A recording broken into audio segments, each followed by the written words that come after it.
This is the story of Jennifer Morrison, a new mother who installed a nanny cam to keep an eye on her 6-month-old daughter while she was at work.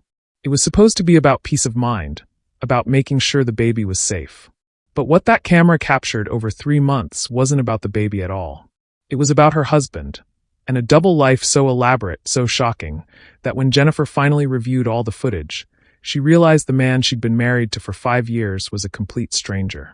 And the evidence she had.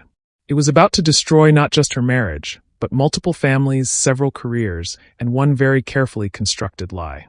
Before I tell you what Jennifer's nanny cam revealed about her husband's secret life, hit that subscribe button and ring the bell for Story Matrix Hub.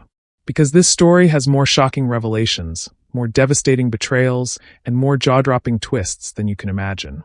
You're going to want to hear every single detail. Now let me tell you about Jennifer, the woman who thought she was just being a cautious mother, and accidentally uncovered something far worse. Jennifer Morrison was living what looked like a picture-perfect life. She was 32 years old, married to her college sweetheart Michael for 5 years, working as a senior accountant at a mid-sized firm in Denver. They had a beautiful house in a safe suburb, good jobs, loving families. And 6 months ago, they'd welcomed their first child, a daughter named Emma. Emma was everything Jennifer had dreamed of. Healthy, beautiful, with Michael's eyes and Jennifer's smile. The pregnancy had been planned, the birth uncomplicated. Jennifer had taken her full maternity leave and had recently returned to work part-time. Michael Morrison was the kind of husband women envied. Attentive, supportive, involved. He was a software engineer working from home, which meant he could watch Emma while Jennifer worked her 3 days a week at the office. "You're so lucky," Jennifer's coworker Sarah would say.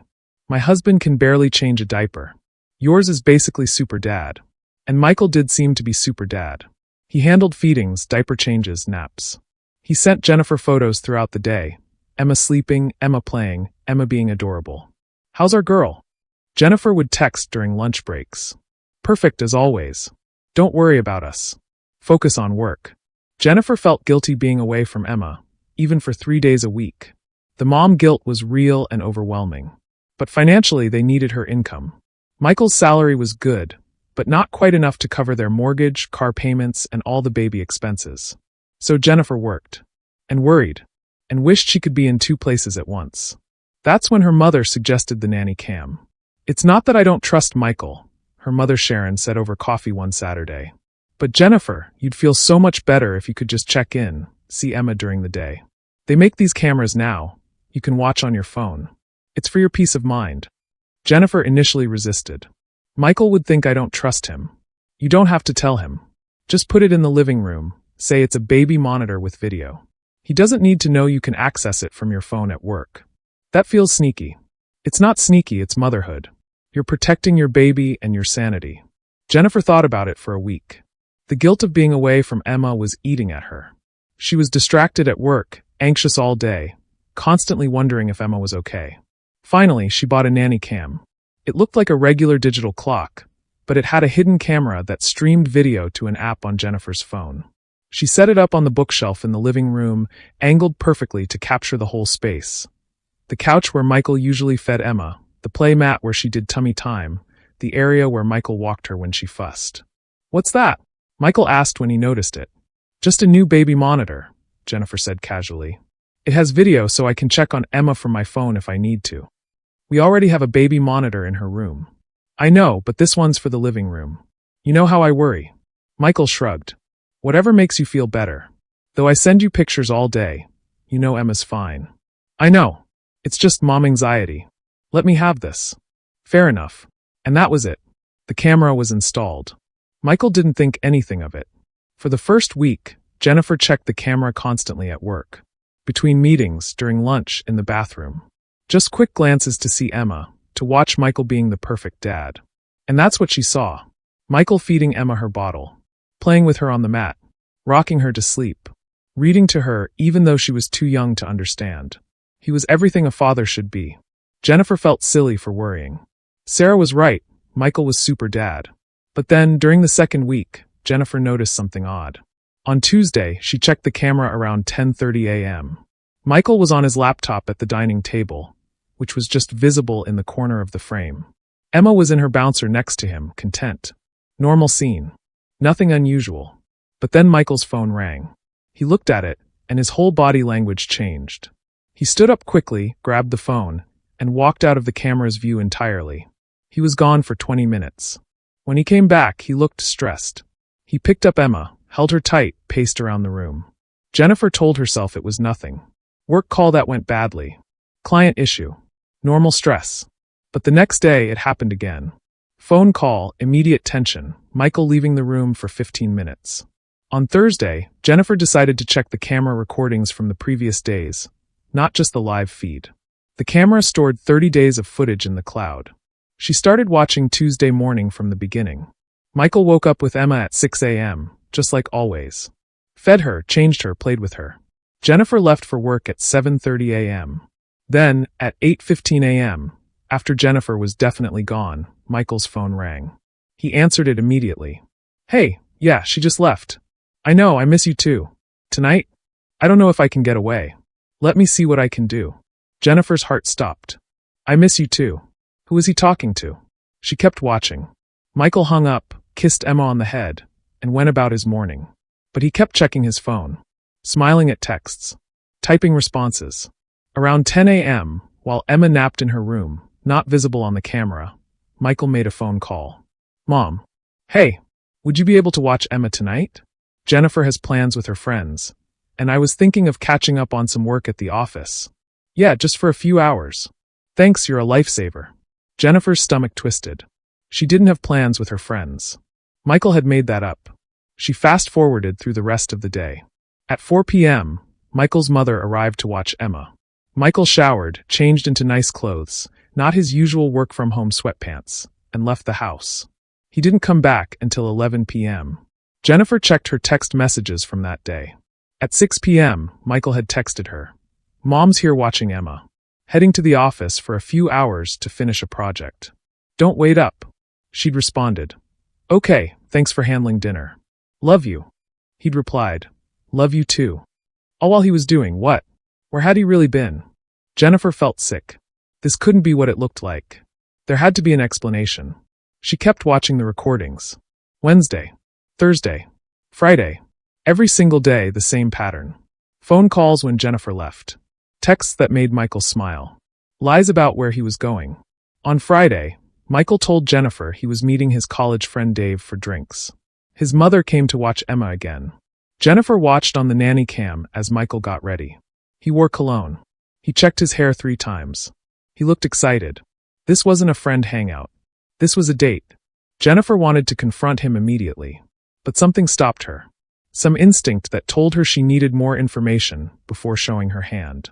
So she kept watching, and waiting, and collecting evidence. Over the next 3 weeks, Jennifer watched her husband live a double life. Every day she worked, Michael would receive calls and texts from someone he clearly cared about. Someone who made him smile in a way he hadn't smiled at Jennifer in months. 3 times a week, Michael would arrange for his mother or a friend to watch Emma, and he'd leave the house dressed up, excited, lying to Jennifer about where he was going. Work emergency. Gym. Helping Dave move furniture. Networking event. All lies. Jennifer could see it in his face when he left. The eagerness. The anticipation. But the worst part? The absolute worst part?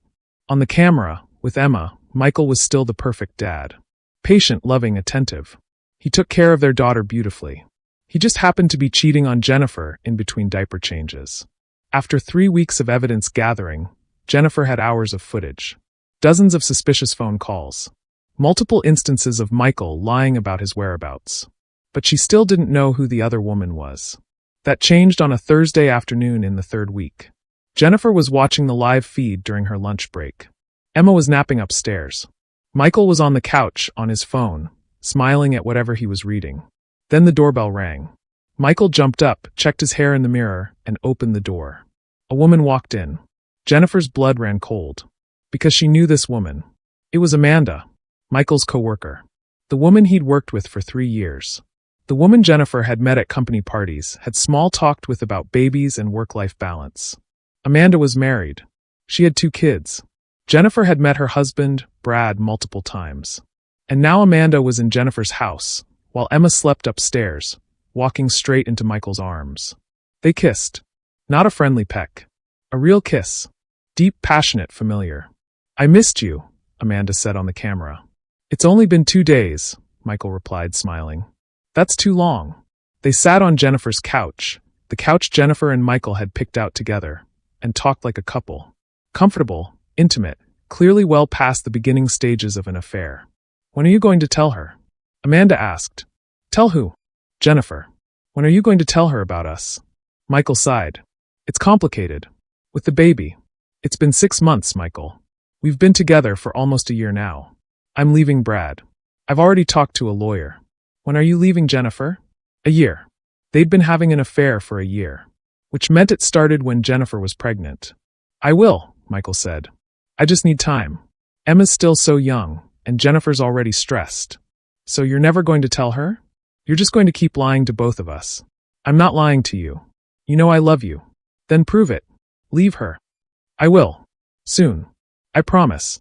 They kissed again. Then Amanda checked her watch. I have to pick up the kids from school. But Saturday? Brad's taking them to his parents. We could have the whole afternoon. I'll tell Jennifer I have a work thing. Mom can watch Emma. I can't wait. Amanda left. Michael sat on the couch for a few minutes, looking conflicted. Then he went upstairs to check on Emma. Jennifer sat in her office, staring at her phone, trying not to throw up. A year. He'd been cheating for a year. While she was pregnant. While she was giving birth.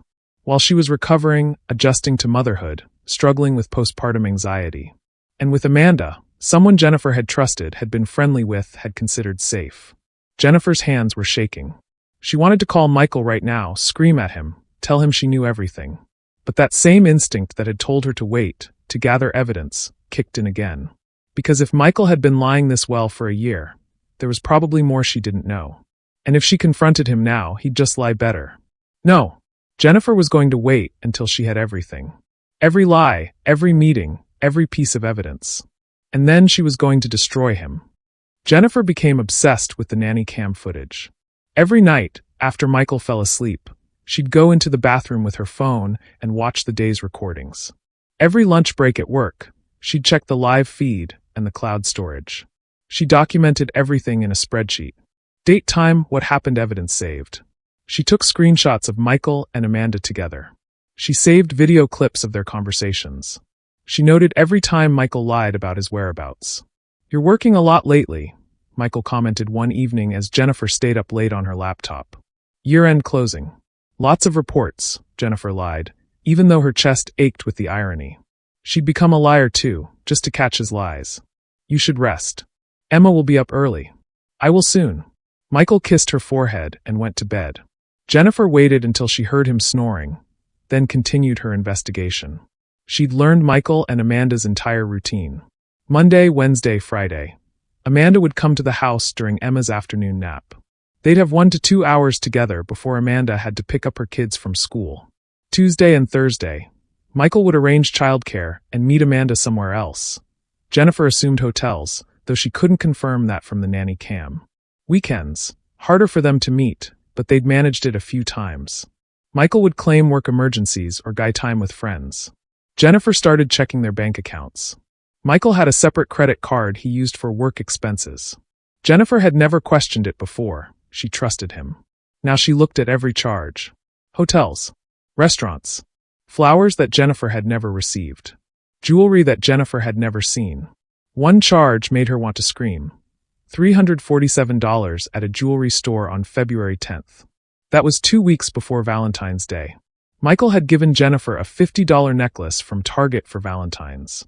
Money's tight with the baby, he'd said. But he'd spent $347 on something for Amanda. Jennifer called the jewelry store. Hi, I'm trying to verify a purchase my husband made. The charge is for $347 on February 10th. One moment. Yes, I have that transaction. White gold bracelet with diamond accents. Can you tell me what was engraved on it? The engraving says, A&M forever. Is there a problem with the bracelet? No, no problem. Thank you. A&M, Amanda and Michael. Forever. Jennifer hung up and cried in her car during her lunch break. That evening, she was extra attentive to Michael. I love you, she told him while they were making dinner together. I love you too, he said, not looking at her. Do you? Really? He finally looked at her. Of course. Why would you ask that? I don't know. Sometimes I feel like we've grown apart since Emma was born. That's normal. New baby, sleep deprivation. We're adjusting. But we're okay. Us. Michael pulled her close. We're perfect. I promise. He was so good at lying. So convincing. Jennifer almost believed him despite everything she knew. After Michael fell asleep that night, Jennifer made a decision. She needed to talk to someone, needed advice. But she couldn't tell her mother. Sharon would immediately want to confront Michael. She couldn't tell her friends.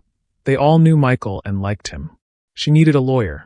The next day, Jennifer made an appointment with Diane Foster, a divorce attorney whose name kept coming up in her Google searches for Best Divorce Lawyer Denver. Diane's office was sleek and professional. Diane herself was in her 50s, sharp-eyed, no nonsense. Tell me everything, Diane said after they'd sat down. Jennifer told her. The nanny cam, the affair, the evidence, all of it. Diane listened without interrupting, taking notes. When Jennifer finished, Diane sat back. You have excellent documentation. This is more evidence than most clients bring me. How do you feel? How do I feel? Emotionally. Are you ready to blow up your marriage? My marriage is already blown up. I'm just the only one who knows it. Fair enough. So what do you want? I want a divorce. I want full custody of Emma. I want him to pay. Financially. Every way possible. Diane nodded. Colorado is a no-fault divorce state, which means the affair itself won't affect the divorce settlement much. But it can affect custody if we can prove the affair negatively impacted his parenting or exposed Emma to inappropriate situations. He brought his mistress to our house while our baby was sleeping upstairs. Is that inappropriate enough? It's a start. Anything else? He's been lying for a year, using marital funds to finance the affair, manipulating his mother into providing childcare under false pretenses. Does that help? All of that helps. But Jennifer, I need to ask, do you want to try to save this marriage? Counseling, reconciliation? No. You're sure? Because once we start this process, I'm sure. I want out. I want Emma protected. And I want everyone to know what he did. Diane raised an eyebrow. Everyone. His family. His job. Amanda's husband. Everyone who thinks Michael is this great guy, they need to know the truth. Be careful.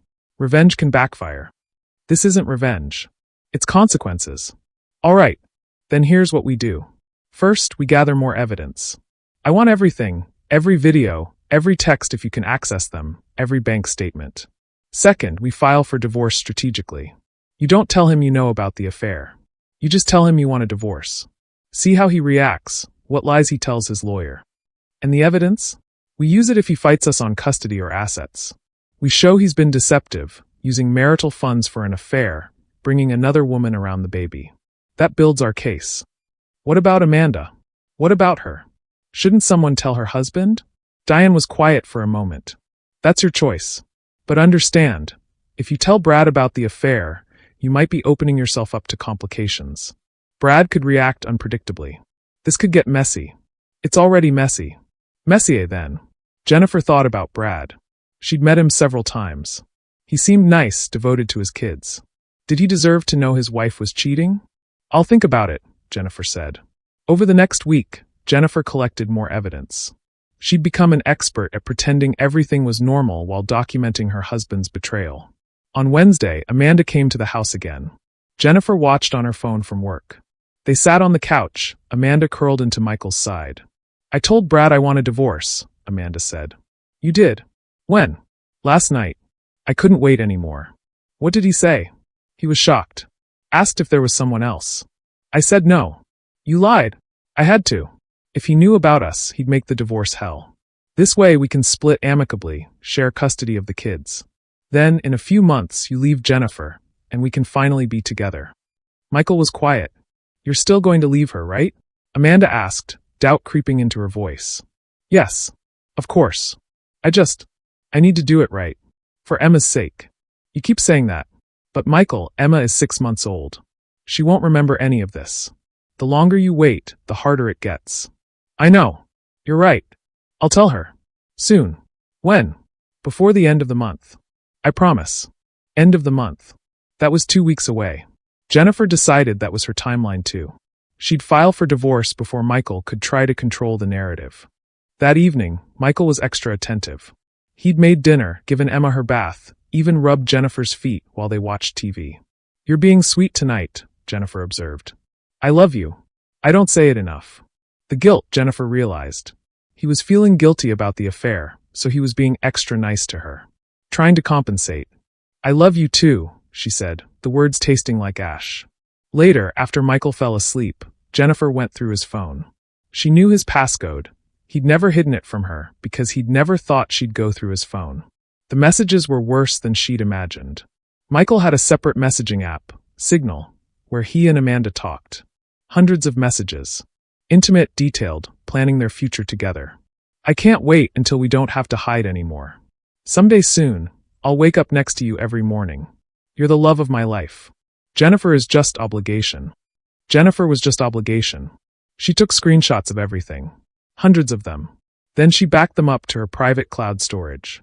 She also found messages to other friends. Michael complaining about Jennifer, painting her as difficult and unstable. "She's been so anxious since the baby. I don't know how much more I can take. Jennifer's not the woman I married. She's obsessed with Emma, barely pays attention to me anymore. I think I made a mistake getting her pregnant. That one broke something in Jennifer." Michael regretted having Emma? Their perfect daughter? No. He regretted being trapped. That's what this was. He'd gotten Jennifer pregnant, locking himself into a life he didn't want anymore. And now he was trying to escape with Amanda. Jennifer screenshot everything and put Michael's phone back exactly where she found it. The next morning, she called Diane Foster. "I'm ready. File for divorce. This week." "You're sure?" "Completely." "All right. I'll draw up the papers. We'll serve him Friday." Friday arrived. Jennifer went to work as usual. Kissed Michael goodbye like nothing was wrong. Texted him, "I love you," at lunch because the irony was too perfect. At 2 p.m., a process server showed up at their house. Jennifer watched on the Nanny cam as Michael answered the door. "Michael Morrison?" "Yes. You've been served." The process server handed him the envelope and left. Michael stood in the doorway, staring at the envelope. Then he opened it and read the divorce papers. Jennifer watched his face change. Confusion. Shock. Then panic. He called Jennifer immediately. She let it go to voicemail. He called again. Voicemail again. He texted. "Jennifer, what the hell is this? Divorce papers? Are you serious?" She didn't respond. He called her office. Her assistant said she was in meetings all afternoon. Michael paced the house, Emma in his arms, freaking out. Finally, at 5 p.m., Jennifer came home. Michael was waiting at the door. "What the hell is going on? You got the papers?" "Yeah, I got the papers." "Jennifer, what the fuck? Divorce? Where is this coming from? I think we both know our marriage isn't working." "What are you talking about? Everything's fine." "Is it?" "Yes. I mean, okay, we've been stressed with the baby, but that's normal. We don't need a divorce, we need a vacation." "I don't want a vacation, Michael. I want a divorce." "Why? Give me one good reason." Jennifer looked at him. She could tell him about the affair right now. Confront him with everything she knew. But Diane had advised her to wait, to see what lies Michael would tell. "I'm not happy," Jennifer said simply. "I haven't been happy for a while. So we'll fix it. We'll go to counseling." "I don't want to fix it. I want out." "Jennifer, please. Think about Emma. We're a family. Emma will be fine. Plenty of kids have divorced parents. I can't believe you're doing this. Out of nowhere, no warning." "Really? No warning? You haven't noticed we've been distant. Every couple with a new baby is distant. That's not a reason to divorce." Jennifer picked up Emma, who'd started fussing. "I've made my decision, Michael. My lawyer will be in touch about custody arrangements and asset division." "Your lawyer? You already have a lawyer?" "Yes. How long have you been planning this? Does it matter?" Michael stared at her like he was seeing her for the first time. "I don't even know who you are right now." "Funny," Jennifer said. "I was thinking the same thing about you." She took Emma upstairs, leaving Michael standing in the living room, holding divorce papers, his entire double life about to come crashing down. Because what Michael didn't know yet was that Jennifer knew everything. And she was just getting started. The weekend after Michael was served was tense. He'd moved into the guest room temporarily and kept trying to talk to Jennifer. "Can we please just discuss this like adults? There's nothing to discuss. I want a divorce." "But why? What did I do?" Jennifer almost laughed. The audacity of him playing innocent was stunning. "We've grown apart. That's it? That's your reason? People don't divorce because they've grown apart. They work on it. I don't want to work on it. Michael's frustration was growing. He'd spent the weekend texting, calling, pacing. Jennifer knew he was talking to Amanda, panicking about what to do. She was proven right on Sunday evening when she checked Michael's phone while he was giving Emma a bath. Messages to Amanda. She just randomly wants a divorce. Out of nowhere. Do you think she knows about us? I don't think so. She would have said something. What are you going to do? Try to stall the divorce. Buy us time to figure out our next move. Our next move? Michael, I already told Brad I want a divorce. You need to do the same with Jennifer. I can't just tell her I want a divorce the same week she asked me for one. It'll look suspicious. So you're still trying to hide us? No, I'm trying to be smart about this. Jennifer took screenshots and sent them to Diane Foster with a note. He's trying to stall. What do we do? Diane's response. Perfect. The longer he stalls, the more he incriminates himself. Play along for now. Act like you might reconsider. So Jennifer did something she hated. She lied. On Monday evening, after Michael had tried for the 100th time to get her to explain the divorce, Jennifer sighed and said, "Maybe I was too hasty." Michael's head snapped up. What? The divorce. Maybe I overreacted. The stress of going back to work, being away from Emma. Maybe I just need time to adjust. So you don't really want a divorce? I don't know. Maybe we could try counseling first. Michael's relief was palpable. Yes, absolutely. I'll find us a therapist this week. Okay, let me think about it. That night, Michael texted Amanda. Crisis averted. She's reconsidering. Says she might have overreacted. Amanda's response. That's great. So you're not getting divorced? Not immediately. We're going to try counseling. Michael, what the fuck? I thought you wanted to be with me. I do. But I can't just blow up my marriage without trying counseling first. It would look bad for custody. You're using your daughter as an excuse. I'm being strategic. You're being a coward. Jennifer watched this conversation play out in real time, reading over Michael's shoulder as he sat on the couch thinking she was asleep. The next day, Jennifer took a personal day from work. She told Michael she had a doctor's appointment. Instead, she went to see Brad Campbell, Amanda's husband. She'd found his workplace through LinkedIn. He was a project manager at a construction company downtown. Jennifer waited in the lobby until lunchtime, then caught him as he was leaving. Brad? Brad Campbell? He turned confused. Yes. Do I know you? I'm Jennifer Morrison, Michael's wife. We've met at company events. Recognition dawned. Oh, right. Hi, Jennifer. How are you? Can I talk to you? Privately? It's important. Brad's confusion deepened, but he agreed. They walked to a nearby coffee shop. Once they were seated, Jennifer took a breath. I need to tell you something, and you're going to be upset. But you deserve to know. Know what? Amanda is having an affair with my husband. It's been going on for a year. Brad stared at her. What? I have proof. Video, texts, bank statements. They've been seeing each other multiple times a week for almost a year. That's impossible. Amanda wouldn't. I'm sorry. I really am. But it's true. Jennifer pulled out her phone and showed him. The nanny cam footage of Amanda and Michael kissing. The texts. The credit card statements for hotels and jewelry. Brad's face went from disbelief to shock to rage. That son of a bitch. That goddamn son of a bitch. I'm sorry to do this to you. Don't apologize. I needed to know. Brad was shaking. Amanda told me she wanted a divorce last week. Said she'd fallen out of love with me. But she swore there wasn't anyone else. She lied. They're planning to be together once our divorces are final. Like hell they are. Brad pulled out his phone. I need to call my lawyer. Brad, before you do anything, I need you to know why I'm telling you this. Yes, you deserve to know. But also, I need Amanda to face consequences too. She's not innocent in this. What do you want me to do? Whatever you think is right. But I'm hoping you'll fight her on the divorce. Make it ugly. Make it expensive. Make her regret what she's done. Brad's eyes were hard. Consider it done. That evening, Brad confronted Amanda. Jennifer knew because Michael's phone exploded with panicked messages from Amanda. Brad knows. He fucking knows. He showed me videos of us at your house. How does he have videos? What videos? Security camera footage. From your living room. Jennifer's been recording us this whole time. Michael went pale. He immediately ran to the living room and looked at the digital clock on the bookshelf. Jennifer watched him realize what it was. Watched him pick it up and find the camera lens. Jennifer, he screamed. She came downstairs calmly. Yes. He held up the nanny cam. This is a camera. You've been recording me. Yes. It's a nanny cam. I told you that when I set it up. You said it was a baby monitor. It is. It monitors the baby. And everything else in the living room. You've been spying on me. I've been checking on my daughter while I'm at work. Is that a problem? You recorded me without my consent.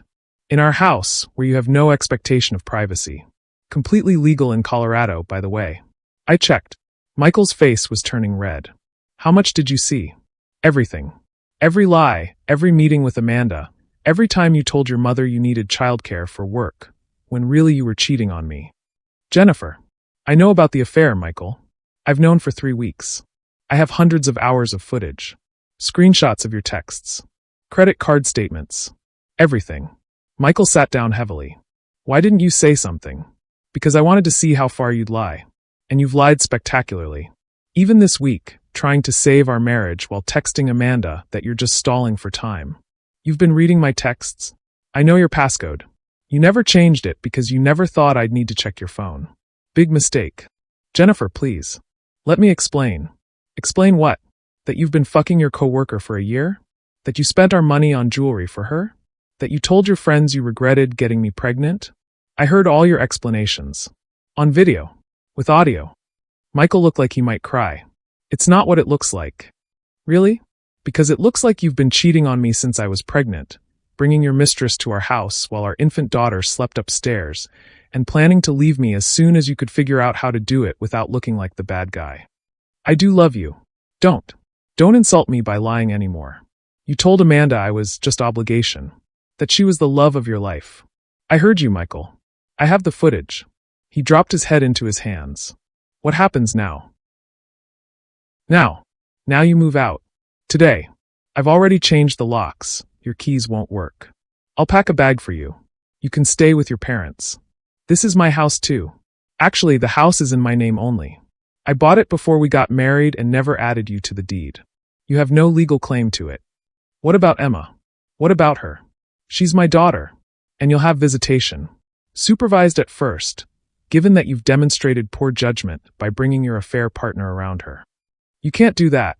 Watch me. My lawyer will be in touch about custody arrangements. Until then, supervised visits only. Jennifer, please. Can we just talk about this? We are talking about it. I'm telling you how this is going to go. You cheated, you lied, you manipulated everyone around you. Now you get to deal with the consequences. Michael stood up, desperate. I'll end it with Amanda. Right now. I'll call her and end it. We can start over. I don't want to start over with you, Michael. I want you out of my life. Because of one mistake? One mistake? You've been cheating for a year. You've lied thousands of times. You've stolen from me, manipulated your family, risked our daughter's well-being. That's not one mistake. That's a pattern of behavior. Everyone deserves a second chance. Everyone deserves the consequences of their choices. You made yours. Now live with them. Jennifer turned and walked upstairs, leaving Michael standing in the living room, holding the nanny cam that had destroyed his carefully constructed lies. Within an hour, Michael had left. Jennifer packed his essentials and left them on the porch. Changed the locks. Put Emma to bed. And finally, for the first time in months, she breathed. But Jennifer wasn't done. Because Michael and Amanda weren't the only ones who needed to face consequences. Michael's mother, who'd unknowingly provided childcare for his affair, deserved to know what she'd been part of.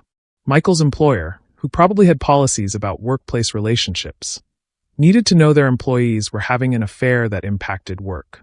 And Jennifer's friends and family, who all thought Michael was such a great guy, deserved to know the truth. So Jennifer started making calls. First, Michael's mother. Linda? It's Jennifer. I need to talk to you about something important. Linda Morrison was devastated. He told me you had plans with friends, she said through tears on the phone. He said you needed date nights, girls' nights. I was happy to help. I never thought. You couldn't have known. He lied to you just like he lied to everyone else. I feel so guilty. I was helping him cheat on you. You were helping him take care of Emma. That's all you thought you were doing. This isn't your fault, Linda. What can I do? How can I make this right? Just be there for Emma. She's going to need her grandmother. And maybe be honest with Michael about how disappointed you are. Linda's voice hardened. Oh, I will be. Trust me. Jennifer hung up feeling slightly better. Linda was a good woman who'd been manipulated by her son. She deserved to know the truth.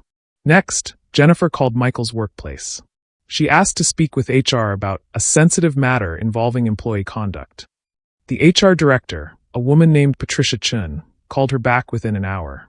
Mrs. Morrison, I understand you have concerns about employee conduct? Yes. My husband Michael Morrison and his coworker Amanda Campbell have been having an affair for approximately a year. It's been conducted partially during work hours, and they've used company resources, including Amanda coming to our home during her lunch breaks. I have documentation if needed. Patricia was quiet for a moment. Those are serious allegations. I have video evidence. Texts. I can provide everything to your office if you'd like to investigate. Please send what you have. We take workplace relationships very seriously, especially when they violate our code of conduct. Jennifer sent the evidence that afternoon. Within 2 days, both Michael and Amanda were called into separate meetings with HR and their managers. Michael called Jennifer furious. You got me fired. You're fired? Suspended pending investigation. They're looking into whether Amanda and I violated workplace policies. Did you? That's not the point. Actually, that's exactly the point. You had an affair with a coworker during work hours using company time. That's probably against your employee handbook. You're destroying my life. No, Michael. Your choices destroyed your life. I'm just making sure everyone knows what those choices were. What about Emma? How am I supposed to pay child support if I lose my job? You should have thought about that before you started the affair. Michael hung up on her.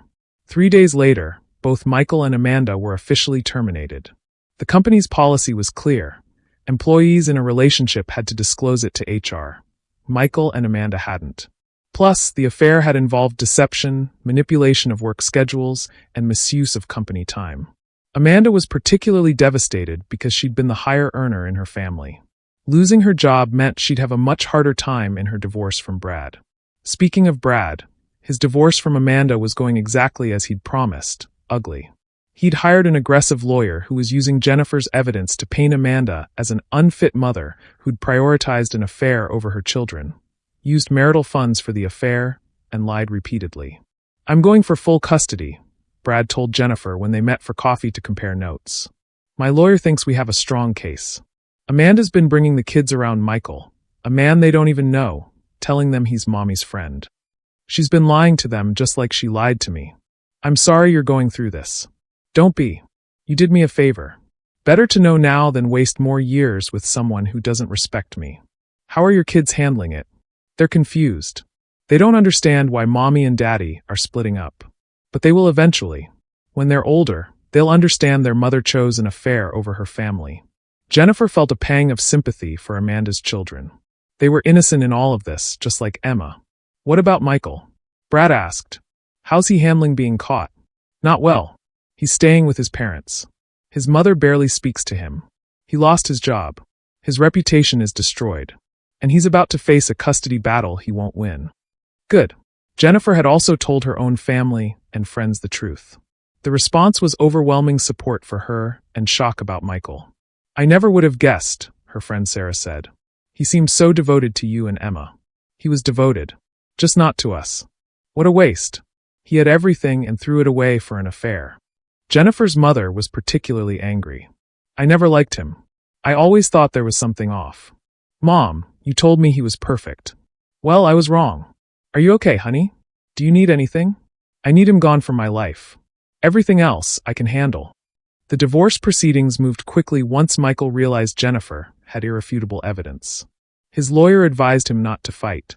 She has video evidence of the affair, proof you used marital funds, documentation of lies.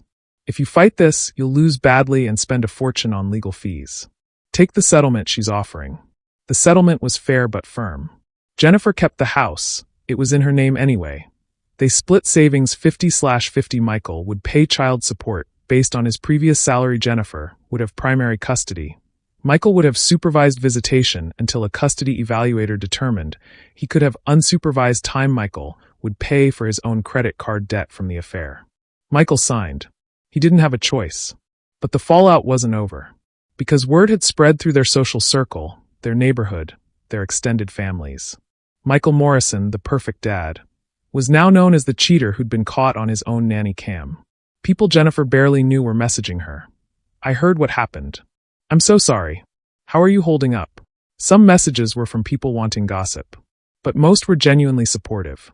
A few were from other women in similar situations. "Thank you for sharing your story.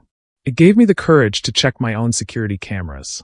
I found out my husband was doing the same thing." Jennifer hadn't intended to become an advocate for suspicious spouses, but apparently that's what was happening. One day, she got a message from someone completely unexpected, Amanda's sister. "Jennifer, you don't know me. I'm Amanda's younger sister, Kelly. I wanted to apologize for what my sister did to you. I had no idea about the affair until Brad told our family. I'm horrified and ashamed." Amanda always positioned herself as the victim in her marriage, said Brad was distant and cold. Now I know she was just making excuses for her own behavior. "I'm sorry for what she put you through." Jennifer appreciated the message more than she expected. It was validation that she wasn't crazy, that what happened wasn't her fault. 6 weeks after Jennifer filed for divorce, she went to her first custody hearing. Michael's lawyer argued that he should have 50-50 custody. Mr. Morrison is a devoted father who has cared for Emma since birth. The affair, while regrettable, doesn't impact his ability to parent. Jennifer's lawyer, Diane Foster, stood up with a folder full of evidence. "Your Honor, Mr. Morrison brought his affair partner to the family home multiple times while Emma was present.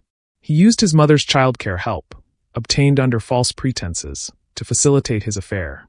He lied to friends, family, and his wife repeatedly, demonstrating a pattern of deception. We have concerns about his judgment and ability to provide a stable environment for a 6-month-old infant." The judge reviewed the evidence Jennifer had provided. The nanny cam footage, the texts, the timeline of Michael's lies. "Mr. Morrison," the judge said, "I'm troubled by what I'm seeing here. You brought an affair partner to your home while caring for your infant daughter. You manipulated multiple people to facilitate this affair. That demonstrates poor judgment. Your Honor, I made mistakes, but I love my daughter. I'm sure you do. But love isn't enough. Stability matters. Trust matters. And right now, I don't see evidence that you can provide either." The judge's ruling. Jennifer would have primary physical custody. Michael would have supervised visitation every other weekend. 3 hours each visit after 6 months. If Michael could demonstrate stability and complete a parenting class, they'd revisit unsupervised visitation. Michael would pay child support plus half of childcare costs. Michael looked crushed. Jennifer felt vindicated, but also sad. This wasn't the life she'd imagined when she married Michael.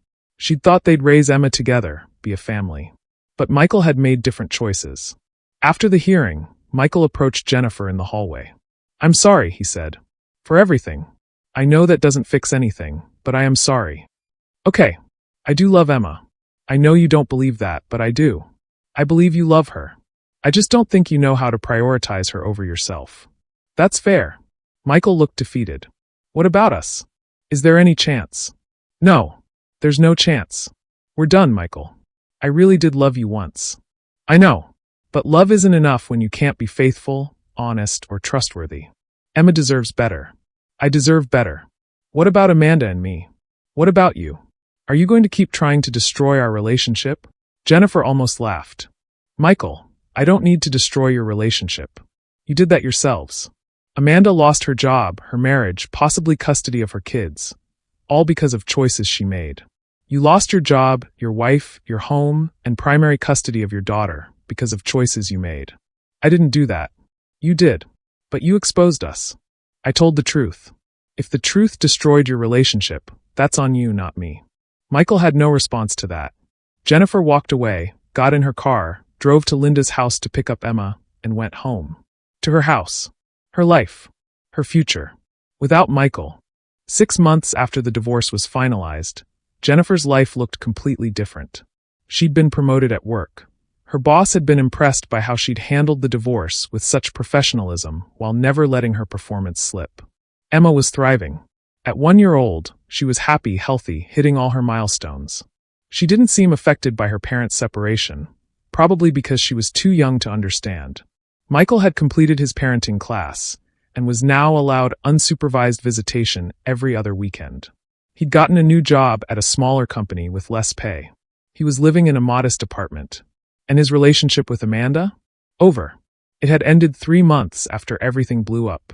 The stress of both their divorces, both losing their jobs, the judgment from everyone they knew. It was too much. They'd imploded spectacularly, each blaming the other for ruining their lives. If you hadn't been so careless, Jennifer never would have found out, Amanda had apparently said. If you hadn't pressured me to leave Jennifer, I would have ended it before it got this bad, Michael had responded. They'd split bitter and angry, each walking away with nothing but regret. Jennifer heard all this from mutual acquaintances who loved to gossip. She didn't take pleasure in it, exactly. But she didn't feel bad either. They'd made their choices. Linda Morrison had become an even bigger part of Jennifer's life. After the initial shock wore off, Linda had apologized profusely and asked if she could still be part of Emma's life. Of course, Jennifer had said. You're her grandmother. This isn't your fault. I raised him better than this. I don't know where I went wrong. You didn't go wrong. Michael made his own choices as an adult. Linda now watched Emma 1 day a week while Jennifer worked, this time knowing exactly what she was helping with. She'd also made it clear to Michael how disappointed she was in him. You had a beautiful family, Linda had told him during one of Jennifer's drop-offs that she'd overheard. A wife who loved you, a perfect daughter.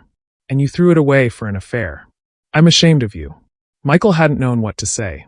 Jennifer's dating life was non-existent, and she was fine with that. She wasn't ready. Maybe she wouldn't be ready for a long time. The betrayal had left scars that would take time to heal. But she was in therapy, working through her trust issues, her anger, her grief for the marriage she'd thought she had. You're doing remarkably well, her therapist Dr. Martinez told her. Many people in your situation would still be consumed by rage. Oh, I'm still angry. But I'm also moving forward. Those can coexist. They can. And you're letting yourself feel both. That's healthy. The nanny cam was still on the bookshelf, still recording. Not because Jennifer was paranoid, but because she'd gotten used to checking on Emma throughout the day. It brought her comfort. One day, she got a message from a woman she didn't know. Hi, I found your story through a friend. I'm going through something similar. I suspect my husband is cheating, but I don't have proof. Can you recommend the nanny cam you used? Jennifer sent her the link and some advice. Document everything. Don't confront until you have irrefutable evidence. Get a lawyer before he knows you know. Protect yourself. The woman messaged back a few weeks later. You were right. He was cheating. I have all the evidence now thanks to your advice. Filing for divorce next week. Thank you. Jennifer was helping other women without even intending to. Her story had spread, not as gossip, but as a cautionary tale about trust and verification. Several women in similar situations had reached out, asking for advice, sharing their own stories. Jennifer started a private Facebook group, Women Who Discovered the Truth. It was a support group for women who'd found evidence of affairs, who were navigating divorces, who needed advice on cameras, lawyers, custody. The group grew to over 200 women in 6 months. You've created something important, her friend Sarah told her. You're helping people. I never wanted to be the poster child for catching cheaters. But you are, and you're using it for good.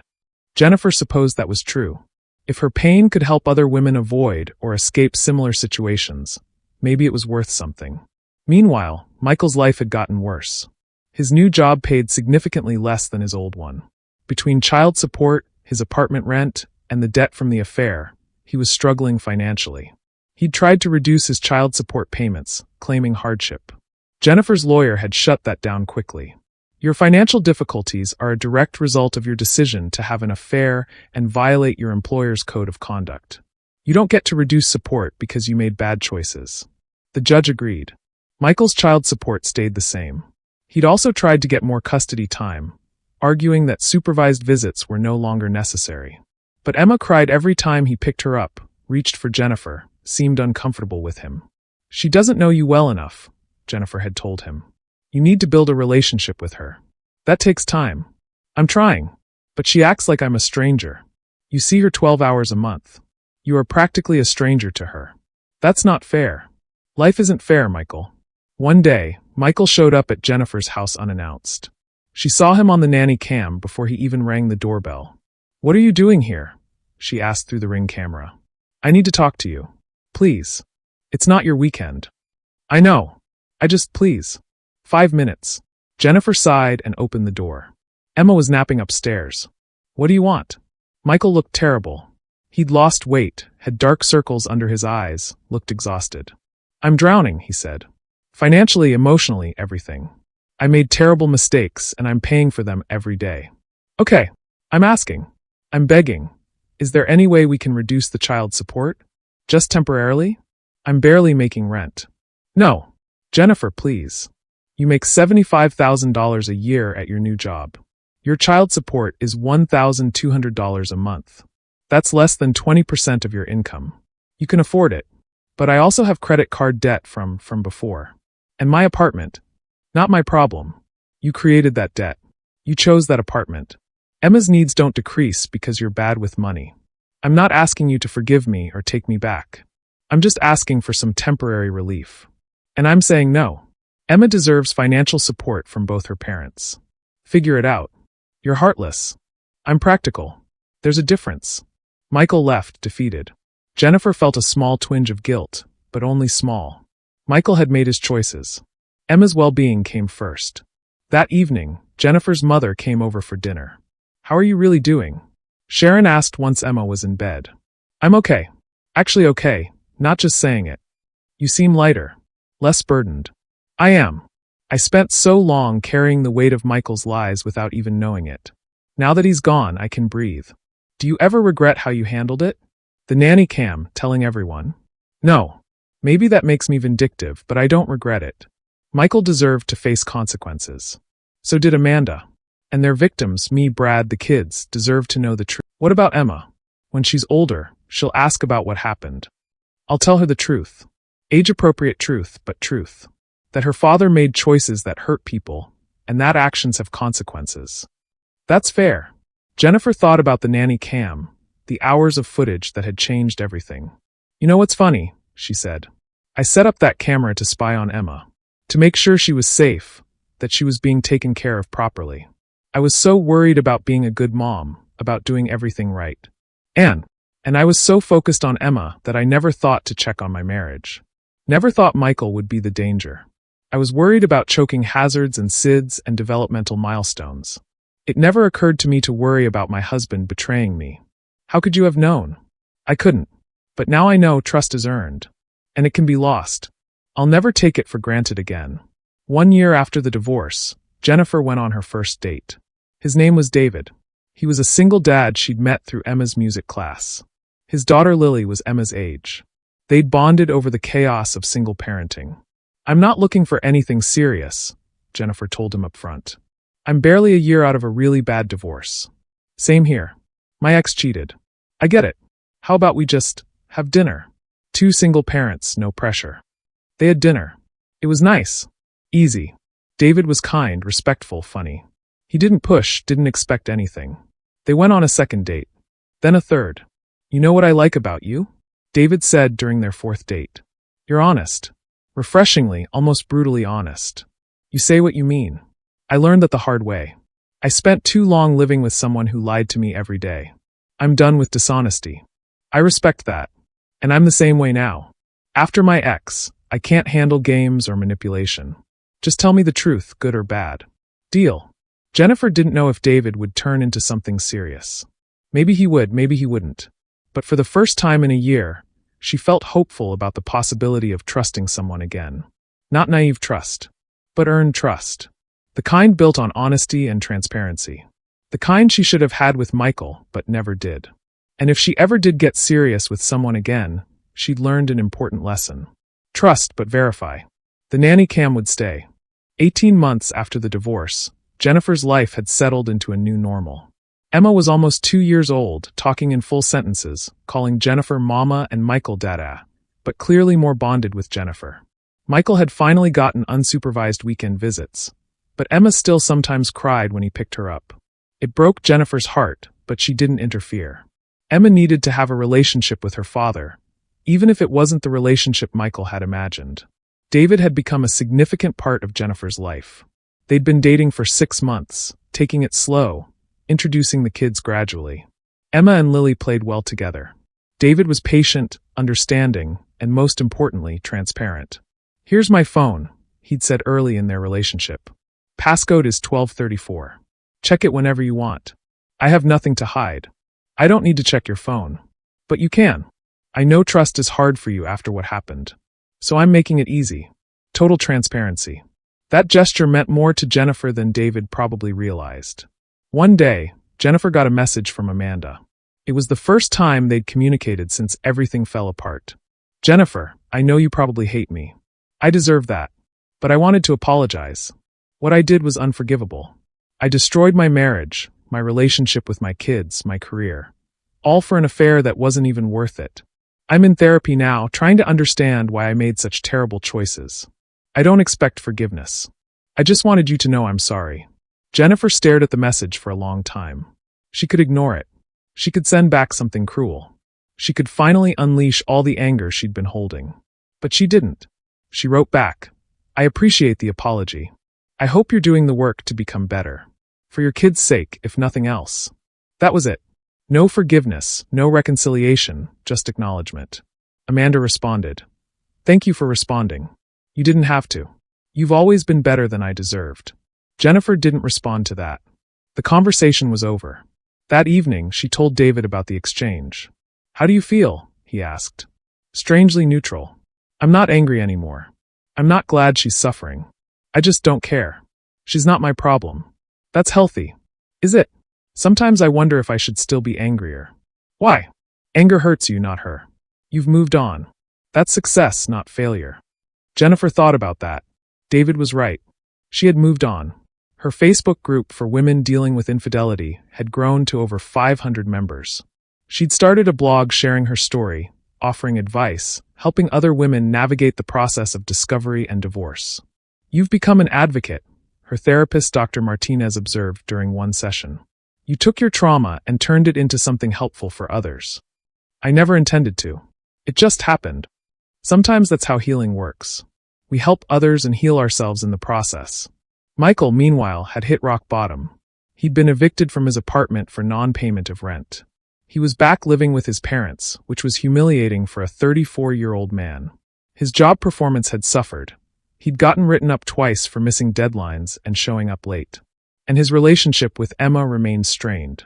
She was polite with him, but there was no real bond. He was someone she saw every other weekend, not her dad in any meaningful sense.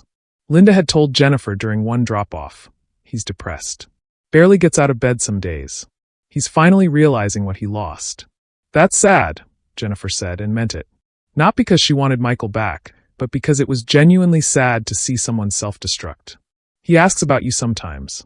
Wonders if you're happy. Tell him I am. Should I tell him you're seeing someone? That's up to you. It doesn't matter to me either way. Linda studied Jennifer's face. You really have moved on, haven't you? Completely. Good. You deserve happiness. Michael threw away the best thing that ever happened to him. 2 years after the divorce, Jennifer did something she never expected to do. She gave a TED Talk. The topic: trust, verification, and taking back your power when everything falls apart. She told her story, the nanny cam, the discovery, the divorce, the aftermath. She talked about how documenting evidence had protected her in court, how telling the truth had freed her from shame, how helping other women had healed her own wounds. The talk went viral. Over 2 million views in the first week.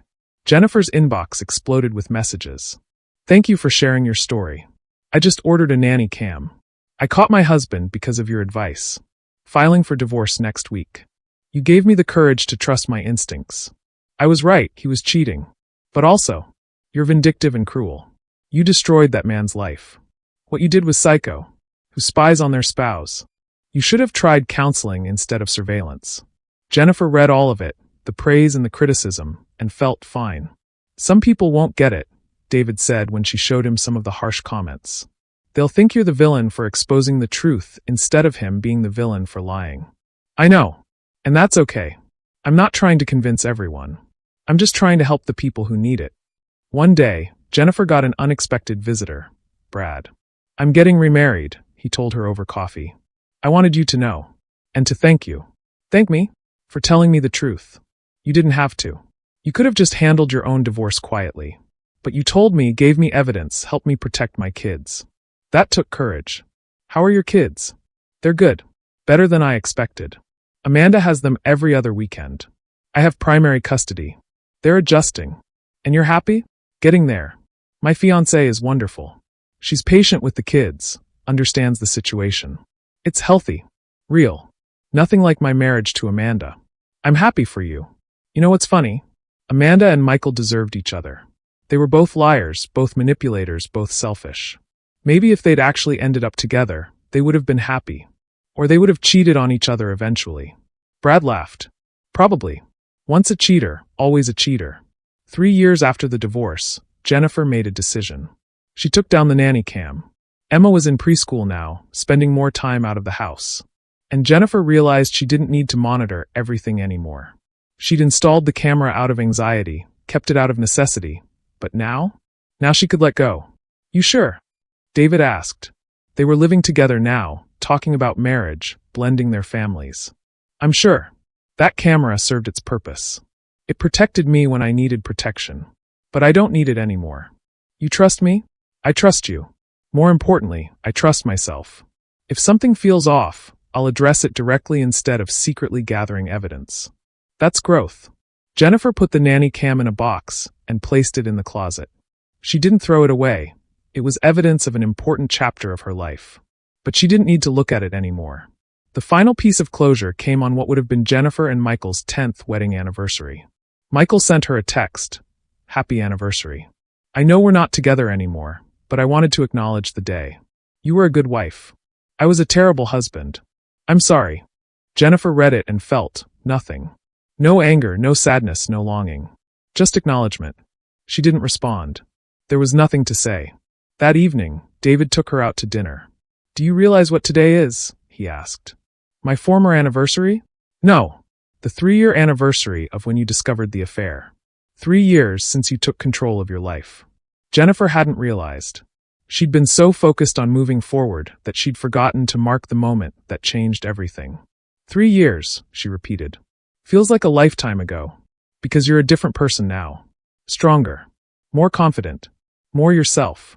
I had to lose everything to find myself. That's the thing about betrayal. It either destroys you or transforms you. You chose transformation. Jennifer looked at this man across from her, kind, honest, transparent. The opposite of Michael in every way. I'm glad I found you, she said. I'm glad you were brave enough to leave a situation that was killing you. That took courage. It took a nanny cam. They both laughed. 5 years after the divorce, Jennifer was interviewed for a magazine article about life after infidelity. What advice would you give to women who suspect their partners are cheating? The interviewer asked. Jennifer thought carefully. Trust your instincts. If something feels off, it probably is. Don't let anyone gaslight you into thinking you're paranoid or crazy. And if you need to verify, do it. Document everything. Protect yourself legally before you confront. Some people say surveillance is a violation of trust. You know what's a violation of trust? Cheating. Lying. Betraying your spouse and family. Installing a camera in your own home to check on your own child is not the same as having an affair. Do you regret how you handled it? No. I regret marrying someone who was capable of lying to me for a year. But I don't regret exposing the truth. The truth set me free. What about Michael? Have you forgiven him? Forgiveness is complicated. I'm not angry anymore. I don't wish him harm. But I also don't think about him much. He's Emma's father, we co-parent civilly, and that's where it ends. And you're happy now? I am. I'm engaged to an incredible man who treats me with respect and honesty. I have a daughter I adore. I have a career I love. I help other women going through similar situations.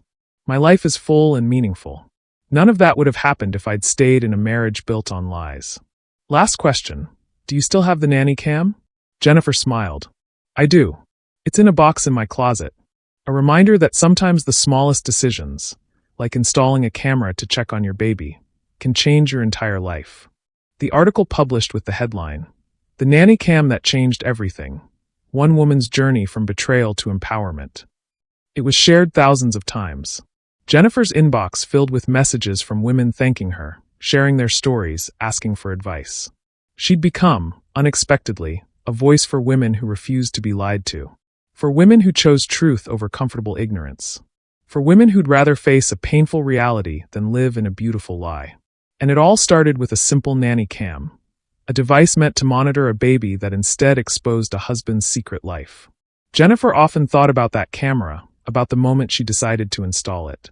If she hadn't, she might still be married to Michael. She might still be living the lie. She might still be unhappy without even knowing why. The camera had been a gift. Not from her mother who suggested it, but from the universe, showing her the truth she needed to see, giving her the evidence she needed to escape, freeing her to build the life she actually deserved. That's Jennifer's story. The story of a woman who installed a nanny cam to watch her baby and accidentally discovered her husband's year-long affair. What she did with that information, documenting everything, exposing the truth, protecting herself legally, saved her from years of additional betrayal and gave her the power to rebuild her life on her own terms. Would you have done the same? Would you have installed the camera? Would you have told everyone the truth? Or would you have tried to save the marriage? Leave a comment below. I'd love to hear your thoughts. If you've ever suspected a partner of cheating, what did you do? Did you confront immediately or gather evidence first? Share your story. It might help someone else going through the same thing. And if you're new to Story Matrix Hub, subscribe and hit that notification bell. Because every story here is about people facing impossible situations, making difficult choices, and finding the strength to fight for themselves.